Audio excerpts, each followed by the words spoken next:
curta o vídeo e se inscreva no canal. Audioteca ANCAP. Audioteca apresenta Por uma Nova Liberdade, o Manifesto Libertário. Murray Newton Rothbard. Aplicações libertárias a problemas atuais. O setor público, segundo, ruas e estradas. Protegendo as ruas. Abolir o setor público significa, é claro, que todos os locais e superfícies terrestres, inclusive ruas e estradas, se tornariam propriedade privada, sendo geridos privadamente por indivíduos, corporações, cooperativas ou por quaisquer outros agrupamentos voluntários de indivíduos e capital. O fato de que todas as ruas e áreas terrestres seriam propriedade privada iria por si só resolver muitos dos aparentemente insolúveis problemas da operação privada relativa a algumas áreas. O que precisamos fazer é reorientar nosso pensamento para considerarmos um mundo no qual todas as áreas terrestres são geridas privadamente. Peguemos, por exemplo, o serviço de proteção policial. Como ele funcionaria e como ele seria fornecido em uma economia totalmente privada. Parte da resposta se torna evidente se considerarmos um mundo de terras totalmente privadas, onde as ruas têm donos. Considere a área de Times Square,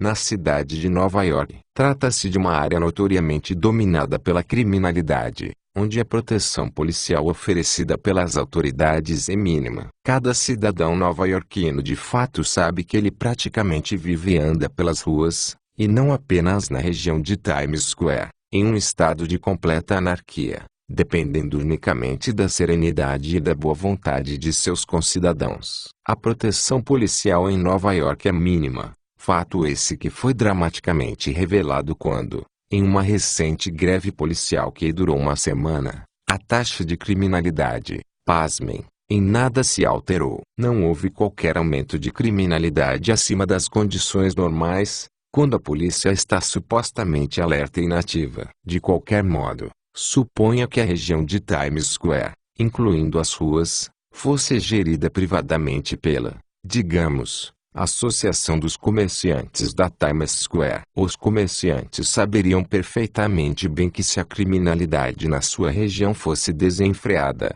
se os furtos e os assaltos à mão armada fossem constantes, seus clientes iriam inevitavelmente desaparecer e iriam passar a frequentar as áreas vizinhas, suas concorrentes. Assim, seria do interesse econômico dessa associação comercial ofertar uma proteção policial eficiente e abundante, de forma que os clientes se sentissem atraídos, ao invés de repelidos, por essa região. A iniciativa privada, afinal, está sempre tentando atrair e manter seus clientes. Assim sendo, qual seria a vantagem de ser servido por lojas de visual atraente, iluminação agradável e serviço cortês se os clientes corressem o risco de serem assaltados no caminho? Além do mais, a associação comercial seria induzida, devido ao seu desejo de lucrar e de evitar prejuízos, a fornecer não apenas uma proteção policial suficiente, mas também uma proteção cortês e aprazível. Uma polícia estatal não só não tem qualquer incentivo para ser eficiente ou para se preocupar com os desejos dos seus clientes, como também está constantemente tentada a exercer seu poder de força de maneira brutal e coerciva. A brutalidade policial é uma característica bem conhecida do sistema policial estatal, e a única oposição prática a ela são algumas queixas remotas de alguns cidadãos molestados. No entanto, se a polícia privada da associação comercial acaso caísse na tentação de brutalizar os clientes dos comerciantes, esses clientes rapidamente desapareceriam e iriam para outro lugar. Portanto, a associação dos comerciantes teria de garantir que a sua polícia fosse cortês e eficiente. Esse tipo de proteção policial eficiente e de alta qualidade iria prevalecer por todo o território, em todas as ruas e áreas privadas. Fábricas iriam proteger suas ruas e áreas adjacentes. Os comerciantes, as suas, e as empresas donas de estradas forneceriam uma proteção policial segura e eficiente em suas estradas pedagiadas e em qualquer outro tipo de estrada gerida privadamente. O mesmo princípio seria válido para bairros residenciais. Para tais bairros,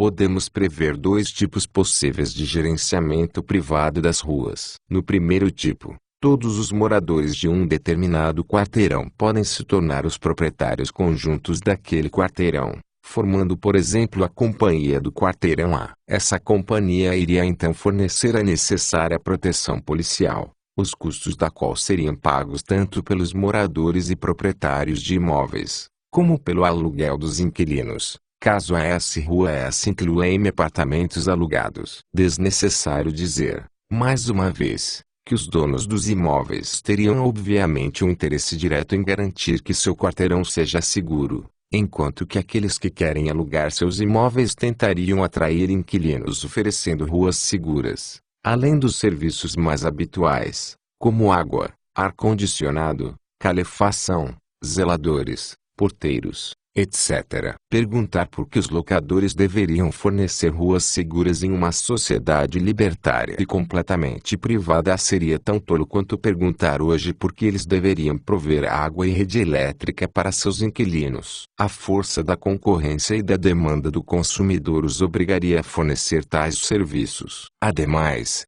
não importa se estamos considerando os moradores ou os imóveis para alugar. Em ambos os casos o valor capital da terra e dos imóveis será função da segurança das ruas, bem como de todas as outras conhecidas características do imóvel e da vizinhança. Ruas seguras e bem patrulhadas iriam aumentar o valor da terra e dos imóveis da mesma maneira que apartamentos bem cuidados são valorizados. Ruas tomadas pela criminalidade iriam depreciar o valor da terra e dos imóveis da mesma forma que apartamentos dilapidados são desvalorizados. Dado que os proprietários dos imóveis sempre irão preferir um valor maior para sua propriedade, há um incentivo inerente para que forneçam ruas seguras, bem pavimentadas e eficientes. No segundo tipo de gerenciamento privado das ruas em áreas residenciais, empresas privadas seriam donas apenas das ruas, e não das casas e dos prédios adjacentes. Essas empresas iriam então cobrar dos moradores e dos proprietários dos imóveis os serviços de manutenção,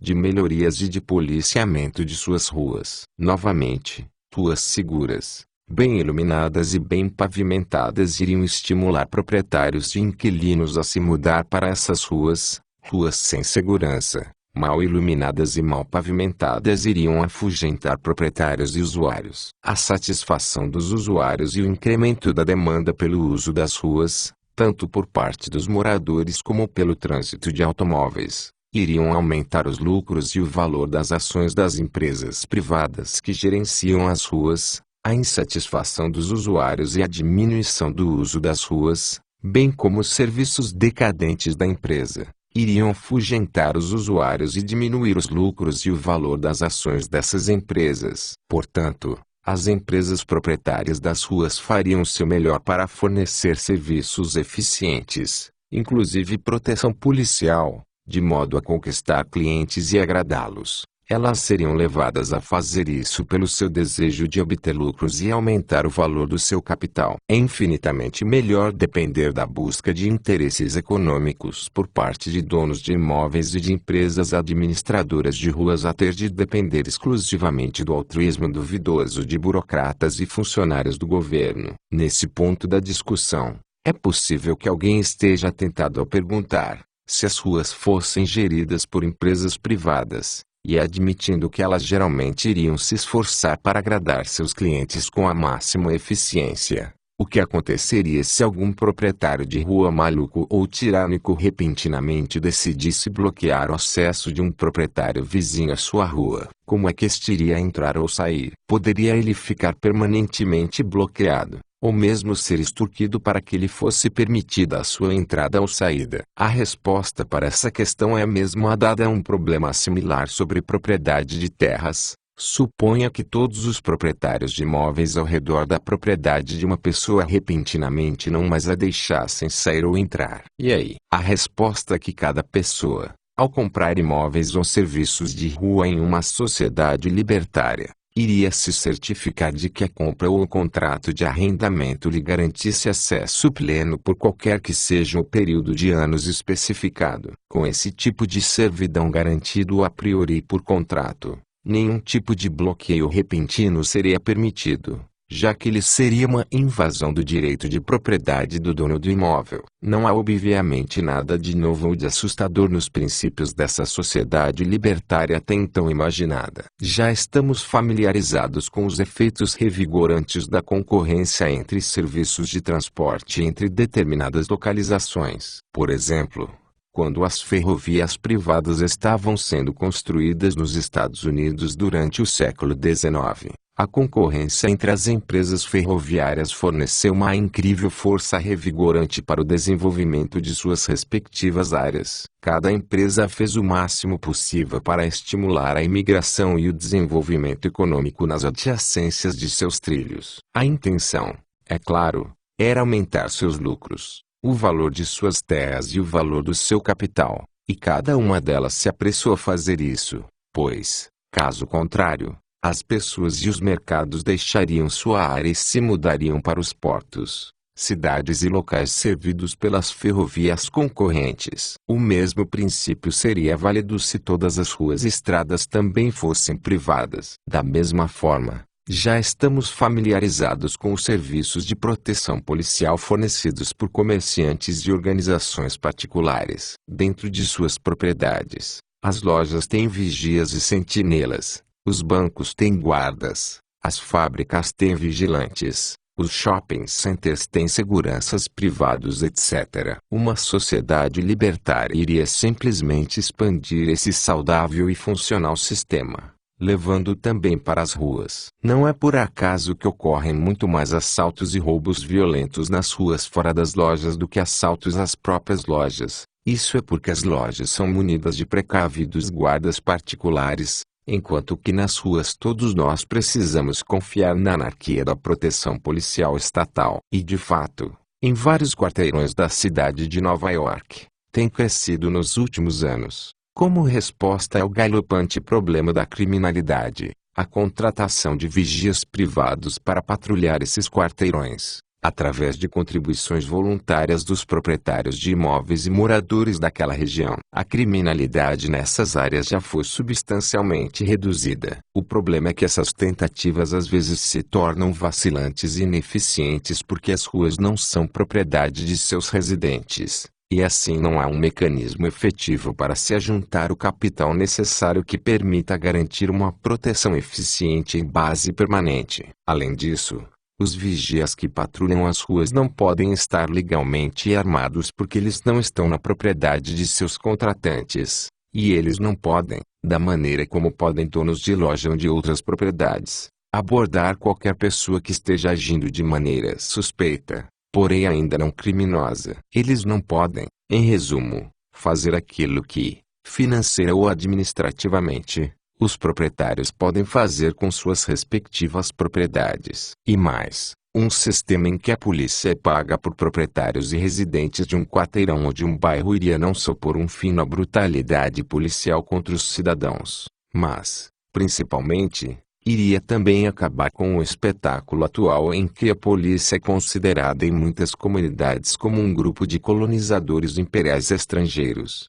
que estão lá não para servir, mas para oprimir a comunidade. Por exemplo, atualmente temos uma situação comum e que é geral para todas as grandes cidades. Áreas pobres ou habitadas por maioria negra são patrulhadas por uma polícia contratada por um governo central. Governo esse que é tido como estranho para essas comunidades negras e pobres. Já com uma polícia fornecida, controlada e paga pelos próprios proprietários de imóveis e residentes de uma comunidade, a história seria completamente diferente. Essa polícia estaria fornecendo, e todos sentiriam que ela estaria fornecendo, serviços aos seus clientes, no lugar de oprimi-los em prol de uma autoridade estranha. Um contraste dramático entre os méritos de uma proteção privada AVS pública foi fornecido por algo que aconteceu no Harlem, o bairro negro de Nova York, na Rua Oeste 135. Entre a 7ª e a 8ª Avenidas,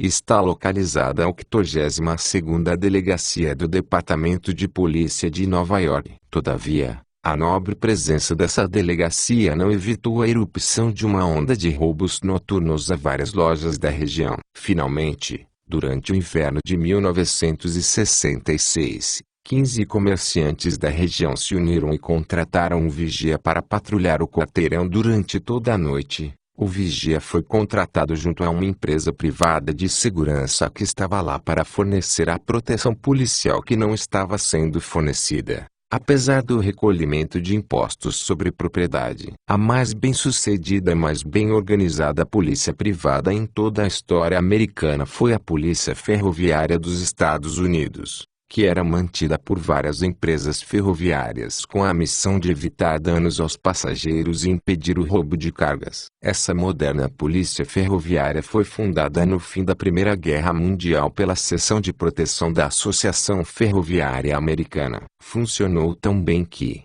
já em 1929, os pedidos de pagamento de indenização por roubo de carga haviam caído 93%. As prisões feitas pela Polícia Ferroviária, que, na época do maior estudo já feito sobre suas atividades, no início da década de 1930, totalizavam 10.000 homens presos, resultaram em uma porcentagem de condenações muito mais alta, variando de 83% a 97%. Do que aquela atingida pelos departamentos de polícia convencionais. A polícia ferroviária era armada, podia prender normalmente e foi retratada por um criminologista nada simpático a ela como sendo uma polícia que tinha uma ampla reputação de bom caráter e bom preparo. As regras das ruas. Uma das indubitáveis consequências de todos os locais de um país serem privadamente geridos por indivíduos e empresas é que haveria uma maior riqueza e diversidade de vizinhanças. A natureza da proteção policial e as regras aplicadas pela polícia privada dependeriam das vontades dos proprietários de imóveis ou dos donos das ruas, isto é, os donos de uma determinada área. Assim, os moradores mais receosos em uma área exclusivamente residencial iriam requerer que quaisquer pessoas ou carros que entrassem em sua área tivessem previamente marcado hora com um morador, ou então que apenas fossem permitidos entrar através de interfones no portão de entrada. Ou seja, as mesmas regras que hoje são frequentemente aplicadas em prédios e condomínios fechados poderiam ser aplicadas para as ruas privadas dos bairros residenciais. Em outras áreas, as mais espalhafatosas, qualquer um poderia entrar à vontade,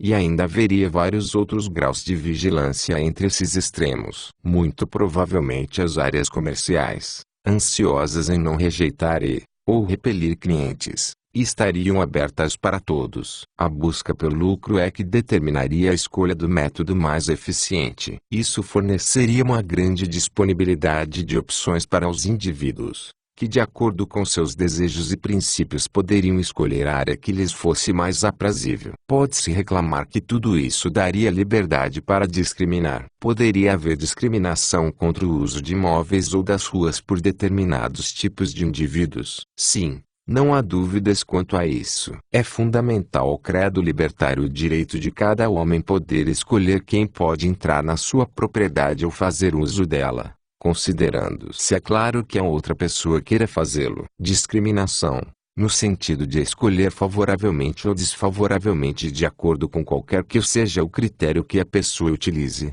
é parte integral da liberdade de escolha, logo, de uma sociedade livre. Mas, é claro, no livre mercado qualquer discriminação é custosa, ou acabará sendo paga pelo dono da propriedade em questão. Por exemplo, suponha um indivíduo que, em uma sociedade livre, seja o proprietário de uma casa ou de um conjunto de casas, e esteja em busca de inquilinos. Ele poderia simplesmente cobrar o preço de livre mercado do aluguel e deixar por isso mesmo. Mas aí surgem alguns riscos. Ele pode escolher discriminar casais com filhos pequenos, não alugando o imóvel para eles por achar que há riscos substanciais de deterioração de sua propriedade. Por outro lado, ele pode muito bem escolher cobrar um aluguel mais caro para compensar o risco maior, de forma que o preço de livre mercado do aluguel para famílias desse tipo tenderá a ser mais caro do que seria de outra forma. Aliás, em um livre mercado,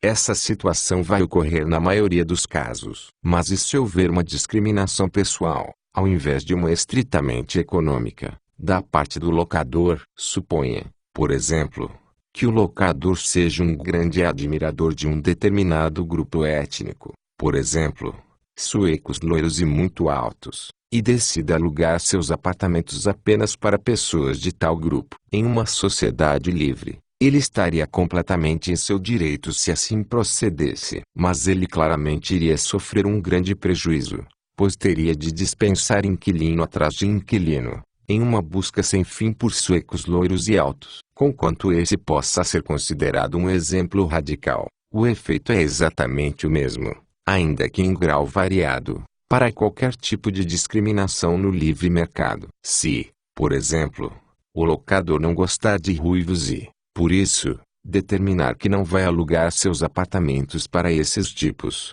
certamente também irá sofrer prejuízos, ainda que não tão graves quanto no primeiro exemplo. Em qualquer caso, sempre que alguém praticar discriminação no livre mercado, ele irá sofrer as consequências, seja na forma de prejuízos, seja na forma da perda de serviços recebidos como consumidor. Se um consumidor decidir boicotar os bens vendidos por pessoas das quais ela não gosta, seja esse desgosto justificado ou não, ele consequentemente irá ficar sem esses bens ou serviços que, de outra forma, teria comprado. Portanto, em uma sociedade livre, são os donos das propriedades quem determinam as regras de uso de seus domínios, bem como as regras de admissão. Quanto mais rigorosas forem essas regras, menos pessoas irão exigir os serviços dessas propriedades, e assim o proprietário terá de fazer um equilíbrio entre o rigor de admissão e perda de receita. Um dono de propriedade pode, por exemplo, discriminar ao exigir, como fez George Pullman na cidade dentro de sua empresa em Illinois no final do século XIX, que todos os seus inquilinos usassem paletó e gravata o tempo todo. Ele pode fazer isso, mas dificilmente muitos inquilinos iriam escolher se mudar para um lugar desses ou nele permanecerem, e o proprietário teria grandes prejuízos. O preceito de que a propriedade é administrada por seus proprietários também fornece a refutação para um sempre utilizado argumento em favor da intervenção governamental na economia. O argumento afirma que, afinal, é o governo quem determina as regras do trânsito, luz verde e vermelha, direção do lado direito da pista, limites de velocidade, etc. Certamente todo mundo tende a admitir que o trânsito degeneraria em caos se não fossem tais regras. Portanto, por que o governo não deveria também intervir em todo o resto da economia? A falácia aqui não é que o trânsito deva ser regulado. É claro que algumas regras são necessárias, mas o ponto crucial é que tais regras sempre serão estabelecidas por quem quer que seja o dono e que, portanto, gerencia as ruas e estradas. O governo vem criando regras para o trânsito simplesmente porque ele quem sempre foi proprietário e, consequentemente, o gerente das ruas e estradas. Em uma sociedade libertária baseada na propriedade privada, seriam os proprietários quem iriam definir as regras para o uso de suas ruas. Entretanto, será que em uma sociedade puramente livre as regras de trânsito não tenderiam a ser caóticas? E se alguns proprietários designassem a luz vermelha como pare, enquanto outros escolhessem a verde, ou até mesmo uma azul, etc., não teríamos algumas ruas com a mão de direção no lado direito enquanto em outras elas seria no lado esquerdo? Tais perguntas são absurdas. É claro, obviamente, seria do interesse de todos os proprietários de ruas e estradas terem regras uniformes para essas questões, de modo que o tráfego pudesse fluir e se integrar suavemente, sem dificuldades. Qualquer proprietário de rua excêntrico ou dissidente que insistisse em uma mão de direção à esquerda, ou no verde para pare ao invés de vá, iria rapidamente se ver cercado de acidentes, além de perder todos os clientes e usuários. É interessante observar que as ferrovias privadas nos Estados Unidos do século XIX enfrentaram problemas similares e os resolveram harmoniosamente e sem dificuldades. Cada ferrovia permitia os vagões de suas concorrentes em seus trilhos, elas se interconectavam entre si para benefício mútuo. As bitolas das diferentes ferrovias foram reajustadas para se tornarem uniformes, e classificações uniformes de cargas regionais foram implementadas para 6.000 itens. E tem mais, foram as empresas ferroviárias, e não o governo, que tomaram a iniciativa de consolidar a mixórdia caótica e ingovernável de fusos horários que existiam até então. Para ter exatidão na programação e na tabela de horários, as empresas tiveram de se unir. Em 1883 elas concordaram em alterar os 54 fusos horários dos Estados Unidos para apenas os 4 que prevalecem até hoje. Um jornal financeiro de Nova York, o Commercial and Financial Chronicle, exclamou que as leis do comércio e o instinto de autopreservação efetuaram reformas e melhorias que todos os corpos legislativos juntos não conseguiram realizar. Precificando ruas e estradas. Se, em comparação, examinarmos as performances das ruas e estradas estatais, torna-se difícil imaginar que um gerenciamento privado poderia acumular um histórico mais ineficiente e irracional. Hoje em dia, já é amplamente reconhecido, por exemplo, que os governos federal e estadual, incitados pelo lobby das fabricantes de automóveis, das petrolíferas, das fabricantes de pneu, e de empreiteiras e sindicatos, incorreram em uma vasta expansão de estradas. Em termos econômicos, estradas fornecem gordos subsídios aos seus usuários. Em termos práticos, elas tiveram um papel central na morte das ferrovias como um empreendimento viável. Assim, enquanto caminhões podem operar em estradas construídas e mantidas pelo pagador de impostos, as empresas ferroviárias tiveram de construir e manter suas próprias estradas de ferro. Ademais, as estradas e ruas subsidiadas levaram a uma demasiada expansão de subúrbios acessíveis apenas por automóveis, que por sua vez levaram a uma demolição coerciva de várias casas e negócios, tanto para a construção de mais estradas, como para a construção dos subúrbios, e trouxeram um pesado fardo para o centro das cidades. Os custos para o pagador de impostos e para a economia têm sido enormes. Particularmente subsidiado tem sido aquele usuário urbano de automóvel que se locomove diariamente entre sua casa e o trabalho, e é precisamente nas cidades que os congestionamentos vêm aumentando como consequência desse subsídio dado aos usuários de automóveis, o que sempre leva a um excesso de oferta desse tipo de tráfego. O professor William Vickrey, da Universidade de Columbia, estimou que as vias expressas urbanas foram construídas a um custo que varia entre $0,06 e $0,27 por veículo-milha, enquanto que os usuários dessas vias pagam em impostos, tanto impostos sobre a gasolina como impostos sobre o veículo automotor, apenas $0,00 por veículo-milha. Portanto, é o pagador de impostos regular, e não o motorista, quem paga pela manutenção das ruas. Ademais, o imposto sobre a gasolina é pago por milha rodada, não importa qual rua ou estrada esteja sendo usada, e não importa a hora do dia. Logo, quando estradas são financiadas pelos fundos arrecadados com o imposto sobre a gasolina, os usuários das estradas rurais de baixo custo estão sendo taxados com o intuito de subsidiar os usuários das vias expressas urbanas, cujos custos são muito maiores. Estradas rurais normalmente custam apenas $0,02 por veículo-milha para serem construídas e mantidas. Além disso, o imposto sobre a gasolina dificilmente pode ser considerado um sistema racional de precificação para o uso das estradas,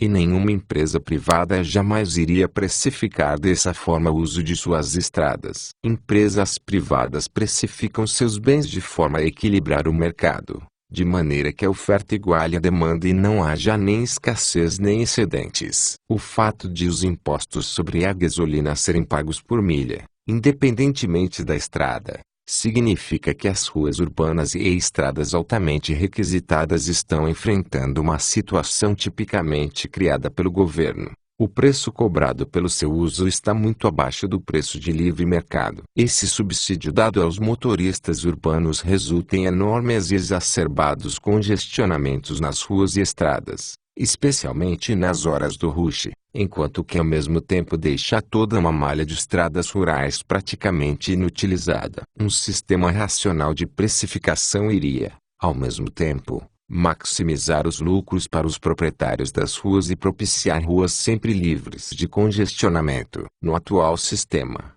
O governo mantém o preço para os usuários de ruas congestionadas em níveis extremamente baixos, e muito abaixo do preço de livre mercado.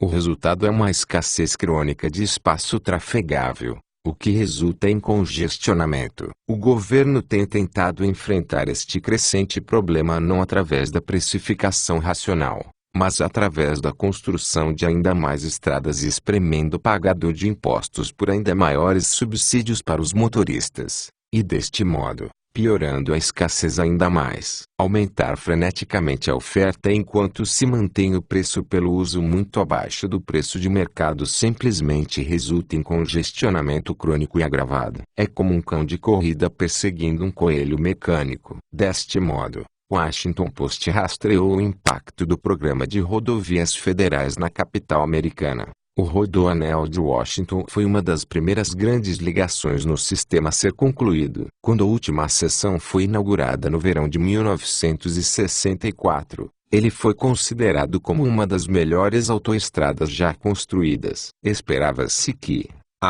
aliviasse o congestionamento no centro de Washington ao oferecer uma alternativa ao tráfego norte-sul e ligasse os bairros da periferia e as cidades ao redor da capital. O que o Rodoanel se tornou na verdade foi uma autoestrada para o tráfego local e para os motoristas que viajam diariamente de casa para o trabalho e a causa de um enorme boom imobiliário que acelerou a fuga do branco e rico da cidade central. Ao invés de aliviar o congestionamento, o Rodoanel aumentou. Juntamente com a I-95, 70S e a I-66, ele tornou possível para as pessoas que trabalham na cidade se mudar para cada vez mais longe de seus trabalhos no centro. Ele também levou a uma mudança das agências do governo e de empresas varejistas e de serviços do centro para a periferia, colocando os empregos que elas criam longe do alcance de muitos moradores pobres do centro. Mas como seria um sistema racional de precificação instituído pelos proprietários privados das ruas? Em primeiro lugar, as ruas iriam cobrar pedágios, mas com variação de preços de acordo com a demanda. Por exemplo, os pedágios seriam bem mais caros durante a hora do rush e durante quaisquer outras horas de pico, e mais baratos durante as horas mais calmas. Em um livre mercado, a maior demanda durante as horas de pico levaria a preços de pedágio maiores, até que o congestionamento fosse eliminado e o fluxo do tráfego se tornasse estável. Mas as pessoas têm de trabalhar, o leitor vai reagir, é claro, mas elas não têm de ir em seus próprios carros. Algumas iriam compartilhar seus carros com outras pessoas, transporte solidário, enquanto outros iriam pegar ônibus expressos ou trens. Já outros iriam se esforçar para alterar seus horários de trabalho, de modo a poderem ir e voltar em horas escalonadas. Dessa forma, o uso das ruas durante as horas de pico estaria restringido àqueles mais dispostos a pagar o preço de equilíbrio de mercado por seu uso.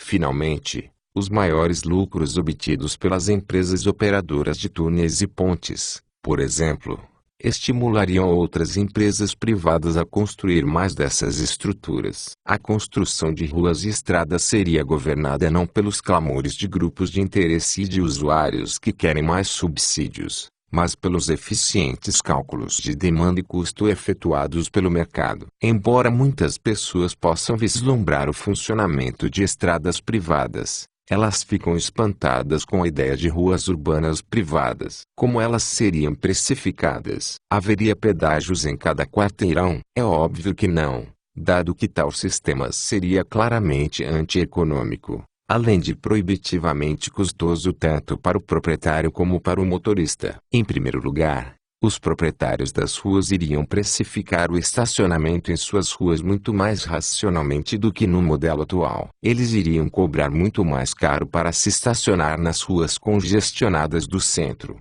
em resposta à enorme demanda. E contrariamente à prática atual, eles iriam cobrar proporcionalmente mais caro, ao invés de mais barato, de quem estacionasse durante o dia inteiro. Ou seja, os donos das ruas tentariam induzir uma rápida rotatividade nas áreas congestionadas. Tudo certo quanto a estacionar. Novamente, esse é um quesito de fácil compreensão. Mas, E quanto a dirigir em ruas congestionadas, como isso poderia ser precificado? Existem várias maneiras possíveis. Em primeiro lugar, os donos das ruas do centro da cidade poderiam exigir que quem quisesse dirigir por suas ruas tivesse que comprar uma licença, que deveria ficar exposta de forma visível nos carros, como placas ou adesivos ficam hoje. Mas, além disso, eles poderiam exigir que quem quisesse dirigir durante os horários de pico tivesse que comprar e expor uma licença extra muito mais cara. Existem outras maneiras. A tecnologia moderna pode tornar viável a exigência de que todos os carros sejam equipados com um medidor que poderia medir não só a distância percorrida como também poderia funcionar de maneira que calculasse de forma diferenciada a distância percorrida em ruas e estradas congestionadas nos horários de pico. Então o dono do carro receberia uma conta no final do mês. Um plano parecido foi apresentado 10 anos atrás pelo professor Walters. Os instrumentos administrativos específicos que poderiam ser usados incluem odômetros especiais, similares àqueles usados em táxis. Os odômetros especiais iriam registrar a quilometragem quando a bandeira estivesse levantada e uma cobrança seria feita sobre esta quilometragem. Isto seria apropriado para grandes áreas urbanas como Nova York, Londres, Chicago, etc. Ruas bandeiradas poderiam ser especificadas para determinadas horas do dia. Veículos poderiam ser permitidos para trafegar nestas ruas sem odômetro especial se eles tivessem comprado e exposto adesivos especiais. O tráfego ocasional com autorização do adesivo teria sido cobrado mais do que o máximo pago por aqueles com autorização do odômetro. A supervisão deste método seria razoavelmente simples. Câmeras poderiam ser instaladas para registrar os carros sem os adesivos ou bandeira, e uma multa adequada poderia ser aplicada aos contraventores. O professor Vickrey também sugeriu que câmeras nos cruzamentos das ruas mais congestionadas poderiam gravar os números das placas de todos os carros, e seria enviada uma conta para os motoristas todos os meses, proporcional a todas as vezes que eles passaram pelo cruzamento. De forma alternativa, ele propôs que cada carro poderia ser equipado com dispositivos eletrônicos Oxford, que medem a distância percorrida. Cada carro iria então emitir seu próprio sinal exclusivo que seria captado pelo dispositivo instalado no cruzamento em questão. O que importa aqui é que o problema da precificação racional das ruas seria de fácil resolução para a iniciativa privada e para a tecnologia moderna. Empreendedores em um livre mercado já se mostraram capazes de solucionar rapidamente problemas muito mais difíceis. Tudo o que é necessário é dar a eles o espaço para agirem. Se todos os sistemas de transporte se tornassem livres, se as estradas, as companhias aéreas, as ferrovias e as hidrovias fossem liberadas de suas labirínticas redes de subsídios, controles e regulamentações, e se elas se tornassem um sistema puramente privado, como os consumidores iriam alocar seu dinheiro para transporte? Será que voltaríamos às viagens ferroviárias, por exemplo? As melhores estimativas de custo e demanda para transportes predizem que as ferrovias se tornariam o principal meio de transporte de carga de longa distância. Os aviões seriam os preferíveis para transporte de passageiros de longo alcance, os caminhões para cargas de pequena distância e os ônibus para as comutações públicas diárias. Embora as ferrovias ressuscitassem para uso em transporte de cargas de longa distância, elas não seriam restabelecidas como transporte de passageiros. Nos últimos anos, muitos progressistas que se desencantaram com a construção excessiva de autoestradas têm clamado por um desencorajamento substancial das autoestradas, e pelo subsídio e construção de metrôs e trens comunitários em grande escala para o tráfego urbano. Porém, este esquema grandioso ignora os enormes custos e desperdícios que seriam envolvidos. Pois mesmo se muitas destas autoestradas não tivessem sido construídas,